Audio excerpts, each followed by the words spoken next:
આજે હું ચાંદખેડાના એક વોટર તરીકે મારી નાની બહેન એટલે આમ આદમી પાર્ટીના ચાંદખેડા વોર્ડના બી ટીમ બનીને જે ઉમેદવાર બન્યા છે એને જમાનત જપ્ત થઈ જાય અને થઈ જશે આના હાર્દિક બધાઈ એડવાન્સમાં મોકલી રહ્યા છું. બેન, મારી બધાઈ તમે સ્વીકાર કરી લેજો અને જમાનત જપ્તની તૈયારી શરૂ કરી દો. તો હું ચાંદખેડાના વોટર છું અને ચાંદખેડાની જનતાથી હાથ જોડીને અપીલ કરું છું કે જ્યારે આમ આદમી પાર્ટીના આ ઉમેદવાર એટલે મારી નાની બહેન તમારા પાસે વોટ માંગવા આવે તો હાથ જોડીને મારી નાની બહેનથી તમે પૂછજો કે બેન, 2024ના પેટા ચૂંટણીમાં હાર્યા પછી તમે આજે મારા વિસ્તારમાં આવ્યા છો, અત્યાર સુધી તમે ક્યાં હતા? અને જે વ્યક્તિ ચૂંટણી હાર્યા પછી પોતાના વિસ્તારમાં અત્યાર સુધી નથી આવ્યા એ ક્રેડિબલ કેવી રીતે થઈ શકે છે? તો હું ચાંદખેડાની જનતાથી અપીલ કરું છું કે બી ટીમથી સાવધાન રહેજો અને મારી નાની બહેન ના મત આપવા પહેલા વિચારજો. હું કોંગ્રેસના જે ઉમેદવાર છે રાશ્રીબેન કેસરી એને ન્યૂ સીજી રોડ હોય કે આઈઓસી રોડ હોય આ મારા ચાંદખેડા વિસ્તાર હોય, હું એમને જોયા છું અને કામ કર્યા છે એ પણ જોયા છું. પણ હજી સુધી 2024માં જે પેટા ચૂંટણી ચાંદખેડામાં થયા હતા, મારી નાની બહેન તે સમય પણ આમ આદમી પાર્ટીના ઉમેદવાર હતી. ચૂંટણી હાર્યા પછી હજી સુધી આ બેનને હું ચાંદખેડા વોર્ડના કોઈ પણ વિસ્તારમાં ફેસબુક અથવા સોશિયલ મીડિયાને બાકાત કરી દો તો ગ્રાઉન્ડ પર ક્યારે જોયા નથી. હવે ચાંદખેડાની જનતા વિચારી લેજો. પણ હું આજે ફરીથી કહું છું કે ભાજપના પણ ઉમેદવારને તમે જોઈને ફાઇનલ નિર્ણય લેશો. આજે હું ગુજરાતના અહમદાબાદ મહાનગરપાલિકાના ચાંદખેડા વોર્ડના નાગરિકથી એ કહેવા માંગુ છું કે ચાંદખેડામાં એટલે ડી કેબિનમાં જે ટાંકી બન્યા છે 30 લાખ લીટરના, આમાં કોંગ્રેસના ઉમેદવાર રાશ્રીબેન કેસરીના ગ્રાન્ટમાંથી પણ પૈસા આપવામાં આવ્યા છે. અને મારી નાની બહેન જે આમ આદમી પાર્ટીથી ઉમેદવાર બન્યા છે, તમે આને પૂછી લો કે આજથી 2 વર્ષ પહેલાં પેટા ચૂંટણીમાં જે હાર્યા હતા ચાંદખેડાથી, તો હું પોતે તે દિવસથી આજ સુધી આ બેનને ક્યારે પોતાનું વિસ્તારમાં જોયા નથી. અમદાવાદમાં ચાંદખેડા વોર્ડથી કોંગ્રેસના ઉમેદવાર રાશ્રીબેન કેસરીને હરાવવા માટે બી ટીમ બનીને આમ આદમી પાર્ટી એક એવા મહિલા પ્રત્યાશી ઉતાર્યા છે જેની ઓળખાણ ચાંદખેડામાં 0 છે. મારી નાની બહેન છે, પણ આમ આદમી પાર્ટીના એ ઉમેદવારને કોઈ ઓળખતો નથી, તો ચાંદખેડાની જનતા વિચારી લેજો. ગુજરાતની જનતાને લોકતાંત્રિક આવાજના રાષ્ટ્રીય સંયોજક રજનીશસિંહ તોમરના પ્રેમભર્યા નમસ્કાર. દોસ્તો, ભારતીય જનતા પાર્ટીના ઉમેદવારની ઘોષણા આજે સાંજ સુધીમાં થઈ જશે. પણ ગુજરાતમાં અમદાવાદ મ્યુનિસિપલ કોર્પોરેશનમાં ચાંદખેડા વોર્ડથી કોંગ્રેસ એટલે રાજશ્રીબેન કેસરી અને આમ આદમી પાર્ટી પોતાના ઉમેદવાર ઘોષિત કરી ચૂક્યા છે. તો આજના વિડીયો ચાંદખેડાની જનતાને એ સંદેશ આપવા માટે બનાવી રહ્યા છું કે બીજેપીના કેન્ડિડેટ જાહેર થયા પછી હું ફરીથી વિડીયો બનાવીશ કે ત્રણેયમાં જનતા કોને પસંદ કરે. પણ આજે કોંગ્રેસ અને આમ આદમી પાર્ટીમાં મજબૂત ઉમેદવાર કોણ છે એ જનતા માટે હું વિડીયો બનાવી રહ્યા છું. તો આજના વિડીયોના શીર્ષક છે કે ચાંદખેડા વોર્ડના કોંગ્રેસના ઉમેદવાર રાજશ્રીબેન કેસરીને હરાવવા માટે આમ આદમી પાર્ટી બી ટીમ બનીને ચાંદખેડામાં મેદાનમાં ઉતર્યા છે એ સાબિત થઈ રહ્યા છે. આ બેન પણ મારી નાની બેન છે. મને આ બેનથી કોઈ પણ ઈર્ષ્યા નથી. પણ આમ આદમી પાર્ટી કેવા ઉમેદવાર ઉતારી રહ્યા છે એ ચાંદખેડાની જનતાને ખબર હોવી જોઈએ. તો મિત્રો, અહીંયા હું એક પંચ કહેવા માંગુ છું. અમદાવાદમાં ચાંદખેડા વોર્ડથી કોંગ્રેસના ઉમેદવાર રાજશ્રીબેન કેસરીને હરાવવા માટે બી ટીમ બનીને આમ આદમી પાર્ટી એક એવા મહિલા પ્રત્યાશી ઉતાર્યા છે જેની ઓળખાણ ચાંદખેડામાં 0 છે. મારી નાની બેન છે. પણ આમ આદમી પાર્ટીના એ ઉમેદવારને કોઈ ઓળખતો નથી, તો ચાંદખેડાની જનતા વિચારી લેજો. મિત્રો, ફરીથી કહું છું કે હું ફાઇનલ આમ બીજેપીના મહિલા ઉમેદવાર ઘોષિત થયા પછી વિડીયો બનાવીશ અને 15 તારીખથી હું મારાથી જેટલા શક્યતા થશે હું 2022 જેવા કવર કરીશું.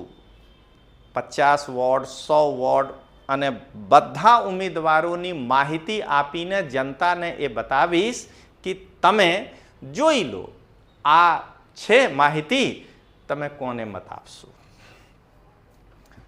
અહીંયા એક પંચ છે દોસ્તો. ગુજરાતના અહમદાબાદના ચાંદખેડા વોર્ડમાં કોંગ્રેસ રાજશ્રીબેન કેસરીને જે ઉમેદવાર તરીકે ઉતાર્યા છે, આ બેન અત્યાર સુધી કોર્પોરેટર હતા, ટર્મ પૂરા થયા છે. પણ તેના સામે જે આમ આદમી પાર્ટી કેન્ડિડેટ ઉતાર્યા છે એ સાબિત કરે છે કે આમ આદમી પાર્ટી મારી જે નાની બેનને ટિકિટ આપ્યા છે એ બી ટીમ બનીને ચાંદખેડામાં ભાજપના મહિલા ઉમેદવારને મદદ કરવા માટે ચાંદખેડામાં ચૂંટણી લડી રહ્યા છે. મિત્રો, ટિકિટ એવા કેન્ડિડેટને આપવા જોઈએ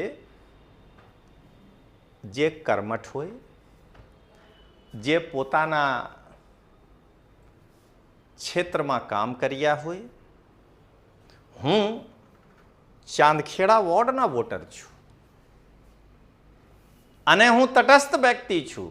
મારા ઉપર કોઈ પણ પાર્ટીના પ્રભાવ નહીં પડશે. આજે કહું છું કે જો બીજેપી યોગ્ય ઉમેદવાર નહીં ઉતારે તો હું હોઈ શકે છે કે ચાંદખેડામાં તે ઉમેદવારના સમર્થનમાં વિડીયો નહીં બનાવીશ, કેમ કે હું એક નાગરિક છું. હું તે પાર્ટીના કાર્યકર નથી, તો હું પોતાના અનુભવ બતાવી રહ્યા છું. અત્યારે આ બંને વચ્ચે હું તમે તફાવત બતાવી રહ્યા છો. આજે હું ગુજરાતના આ અહમદાબાદ, ફરીથી કહું છું દોસ્તો, આજે હું ગુજરાતના અહમદાબાદ મહાનગરપાલિકાના ચાંદખેડા વોર્ડના નાગરિકથી એ કહેવા માંગુ છું કે ચાંદખેડામાં એટલે ડી કેબિનમાં જે ટાંકી બન્યા છે 30 લાખ લીટરના, આમાં કોંગ્રેસના ઉમેદવાર રાશ્રીબેન કેસરીના ગ્રાન્ટમાંથી પણ પૈસા આપવામાં આવ્યા છે.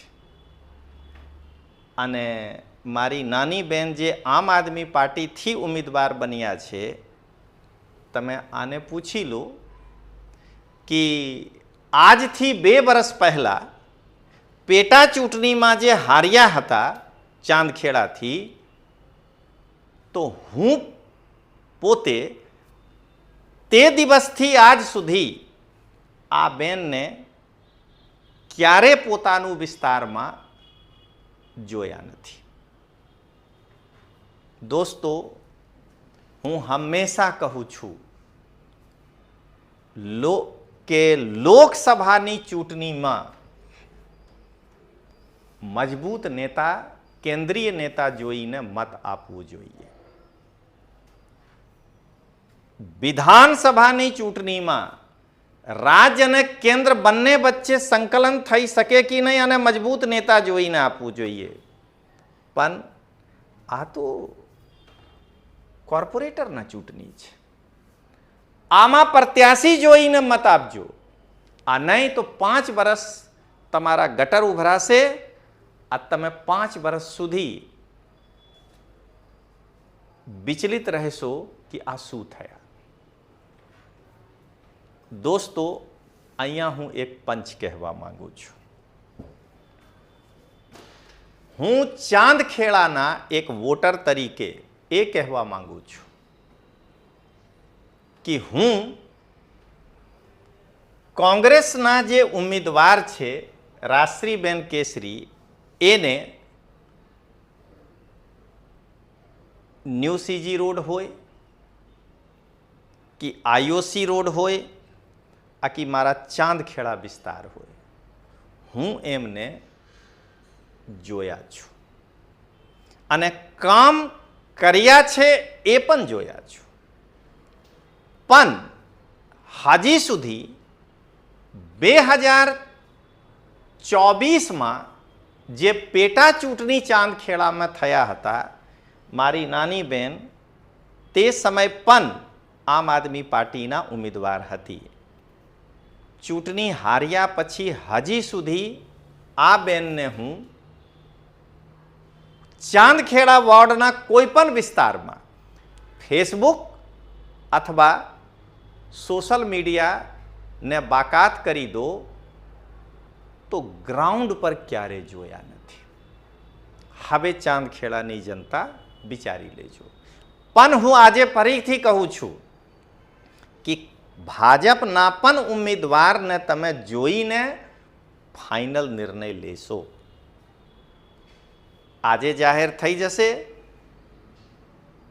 હું ફરીથી વિડીયો બનાવીશ, ત્રણેય વચ્ચે તુલના કરીશું, ફરી જોઈ લઈશ. દોસ્તો, ક્યારે પણ આવેગમાં આવીને મત આપવી જોઈએ નહીં. જો તમે આવેગમાં આવીને મત આપશો તો તમે 5 વર્ષ સુધી નિરાશ રહેશો. આ જો તમે દિમાગથી મત આપશો ને તો તમે રાજા રહેશો 5 વર્ષ સુધી. તો હું અહીંયા અંતિમ પંચ કહું છું. હું ચાંદખેડાના વોટર છું અને ચાંદખેડાની જનતાથી હાથ જોડીને અપીલ કરું છું કે જ્યારે આમ આદમી પાર્ટીના આ ઉમેદવાર એટલે મારી નાની બહેન તમારા પાસે વોટ માંગવા આવે તો હાથ જોડીને મારી નાની બહેનથી તમે પૂછજો કે બેન 2024ના પેટા ચૂંટણીમાં હાર્યા પછી તમે આજે મારા વિસ્તારમાં આવ્યા છો, અત્યાર સુધી તમે ક્યાં હતા? અને જે વ્યક્તિ ચૂંટણી હાર્યા પછી પોતાના વિસ્તારમાં અત્યાર સુધી નથી આવ્યા એ ક્રેડિબલ કેવી રીતે થઈ શકે છે? તો હું ચાંદખેડાની જનતાથી અપીલ કરું છું કે બી ટીમથી સાવધાન રહેજો અને મારી નાની બહેનના મત આપવા પહેલા વિચારજો. હવે મિત્રો, એકદમ સૌથી અંતિમ, હવે રાશ્રીબેન માટે હું કશું નહીં કહીશું કેમ કે ભાજપના કેન્ડિડેટ આવી જાય ત્યાર પછી. પણ આમ આદમી પાર્ટીના જે ઉમેદવાર છે મારી નાની બહેન, એના માટે હું કહી શકું છું. હું એક સંદેશ મોકલી રહ્યા છું. આજે હું ચાંદખેડાના એક વોટર તરીકે મારી નાની બહેન એટલે આમ આદમી પાર્ટીના ચાંદખેડા વોર્ડના બી ટીમ બનીને જે ઉમેદવાર બન્યા છે એને જમાનત જપ્ત થઈ જાય અને થઈ જશે આના હાર્દિક બધાઈ એડવાન્સમાં મોકલી રહ્યા છું.